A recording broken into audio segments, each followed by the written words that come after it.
শাহ পশ্চিমবঙ্গ থেকে সরাসরি যুক্ত হচ্ছেন দীপক দেবনাথ। দীপক, একটু জানাবেন বৈঠক ঠিক কখন নাগাদ শুরু হচ্ছে এবং তার প্রস্তুতি কি দেখছেন?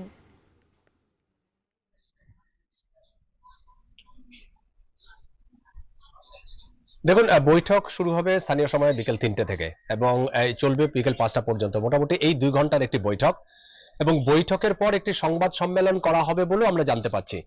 এই মুহূর্তে অমিত শাহ একটি হোটেলে রয়েছেন, ৫ তারকা হোটেলে রয়েছেন নিউ টাউনের, এবং সেই নিউ টাউনের হোটেল থেকে বিকেল পৌনে ৩টে নাগাদ সেখান থেকে বেরোবেন এবং তারপরেই সে বিকেলে কনভেনশন সেন্টারে যাবেন। যেটা মনে করা হচ্ছে যে কারণ এই বৈঠকের মূল উদ্দেশ্য হচ্ছে যে এই যেই বিজেপি বিধায়করা জয়ী হয়েছেন তাদেরকে নিয়ে বৈঠক করা এবং সেখান থেকে মুখ্যমন্ত্রীকে বেছে নেওয়া এক, আর দ্বিতীয়ত হচ্ছে বিধান পরিষদীয় দলের নেতা বেছে নেওয়া। সাধারণত আমরা দেখে থাকি বা যাকে বিধান পরিষদীয় দলের নেতা করা হয় সেই তাকেই কিন্তু মুখ্যমন্ত্রী পদ দেওয়া হয় বা তিনি মুখ্যমন্ত্রী হন।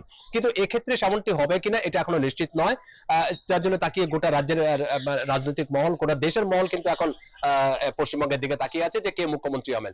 এবং বলে রাখি যে সর্বশেষ যেই তথ্যটি আমাদের কাছে এসছে সেটি হচ্ছে যে মুখ্যমন্ত্রীর দৌড়ে কিন্তু সবচেয়ে যে দাবিদার বেশি তিনি হচ্ছেন শুভেন্দু অধিকারী। আপনি জানেন যে শুভেন্দু অধিকারী ২টি আসনে এবার জিতেছেন এবং একটি হচ্ছে নন্দীগ্রাম, দ্বিতীয়টি হচ্ছে ভবানীপুর, এবং এই ভবানীপুর আসনে এবার মুখ্যমন্ত্রী মমতা ব্যানার্জিকে হারিয়েছেন এবং আগের যে নির্বাচন অর্থাৎ ২০২১ সালের যে নির্বাচন সেই নির্বাচনেও কিন্তু এই মমতা ব্যানার্জিকে হারিয়েছিলেন। তো স্বভাবতই তিনি হচ্ছেন প্রধান দাবিদার এবং এখনো পর্যন্ত যেটি জানা যাচ্ছে যে তিনি তো মুখ্যমন্ত্রী এক প্রকার নিশ্চিত, কিন্তু মন্ত্রিসভার অন্য সদস্যরা কারা হবেন সেক্ষেত্রে আমরা যেটা জানতে পাচ্ছি যে দিলীপ ঘোষ হতে পারেন, শারদত মুখার্জি হতে পারেন, স্বপন দাশগুপ্ত যিনি একজন প্রাক্তন রাজ্যসভার সাংসদ এবং বর্তমানে তিনি একজন সাংবাদিকও বটে, রুদ্রনীল ঘোষ তিনি কিন্তু অভিনয় জগতের মানুষ, বিনোদন জগতের মানুষ, সেই রুদ্রনীল ঘোষকেও কিন্তু মন্ত্রিসভায় আনা হতে পারে বলে জানা যাচ্ছে।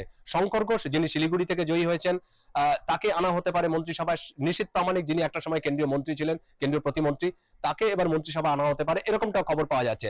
যদিও এই সবটাই কিন্তু অনুমান ভিত্তিক বা একটা যেটা মহল থেকে যেটা শোনা যাচ্ছে বিভিন্ন সূত্র থেকে, যদিও বিষয়টি এখনো নিশ্চিত নয়। বৈঠক হবে, বৈঠকের পরে যদি সংবাদ সম্মেলন হয় সেই সংবাদ সম্মেলন থেকে কিন্তু স্পষ্ট হয়ে যাবে রাজ্যের পরবর্তী মুখ্যমন্ত্রী কে হচ্ছেন বা মন্ত্রিসভায় কারা কারা থাকছেন। এবং আরেকটি বিষয় হচ্ছে যে আগামীকাল যে শপথ গ্রহণ অনুষ্ঠান সেই শপথ গ্রহণ অনুষ্ঠান একদম চূড়ান্ত, কঠোর নিরাপত্তা মোতায়েন করা হয়েছে কিন্তু এই শপথ গ্রহণ অনুষ্ঠানকে ঘিরে। মেম সরাসরি আমাদের সঙ্গে যুক্ত হয়েছিলেন সহকর্মী দীপক দেবনাথ। হামে শিশু মৃত্যু যেন থামছেই না। শুক্রবার সকাল